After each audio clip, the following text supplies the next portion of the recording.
నమస్తే, welcome to Telugu one cinema. This is Diveshri. Triple R వంటి global success తర్వాత junior NTR నటించిన పాన్ ఇండియా మూవీ దేవర.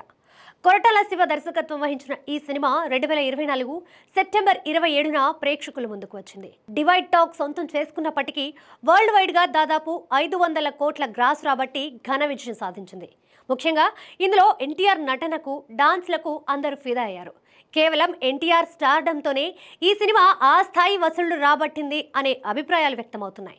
కాగా దేవర 2 భాగాలుగా రూపొందనుందని విడుదలకు ముందే మేకర్స్ ప్రకటించిన విషయం తెలిసిందే.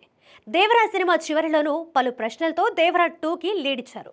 దీంతో దేవర 2 కోసం ఎన్టీఆర్ అభిమానులు ఎంతగానో ఎదురు చూస్తున్నారు. ఇప్పుడు అసలు నిజంగా దేవర 2 ఉంటుందా లేదా అనే అనుమానాలు వ్యక్తమవుతున్నాయి. మొదటి భాగం హిట్ అయితే రెండో భాగం కోసం ప్రేక్షకులు ఎదురు చూడడం సహజం. కానీ దేవర సినిమా కంటెంట్ పరంగా ఆశించిన స్థాయిలో మెప్పించలేకపోయింది. కేవలం ఎన్టీఆర్ స్టార్డంతోనే ఆ సినిమా బాక్సాఫీస్ దగ్గర సక్సెస్ సాధించిందనే అభిప్రాయాలున్నాయి. దేవర 2 చేయాలంటే పార్ట్ 1కి మించి ఎన్నో రేట్లు మెరుగైన సాలిడ్ కంటెంట్ ఉండాలి. ప్రచార చిత్రాలతోనే ప్రేక్షకుల్ని ఓ రేంజ్లో అట్రాక్ట్ చేయాలి.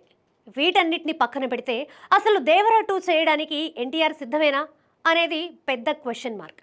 ఎన్టీఆర్ ప్రస్తుతం బాలీవుడ్ ఫిలిం వార్ 2తో బిజీగా ఉన్నాడు. తర్వాత ప్రశాంత్ నీల్ డైరెక్షన్లో డ్రాగన్ షూటింగ్ మొదలు పెట్టనున్నాడు. ఆ తర్వాత నెల్సన్ దిలీప్ కుమార్ ప్రాజెక్ట్ లైన్లో ఉంది. ఇవన్నీ పూర్తి కావడానికి కనీసం 2 ఏళ్లు పడుతుంది. ఎన్టీఆర్తో పాటు స్క్రిప్ట్ కూడా ఓ రేంజ్లో వచ్చి అన్నీ ఓకే అనుకుంటే దేవర 2 చేసే అవకాశం ఉంది.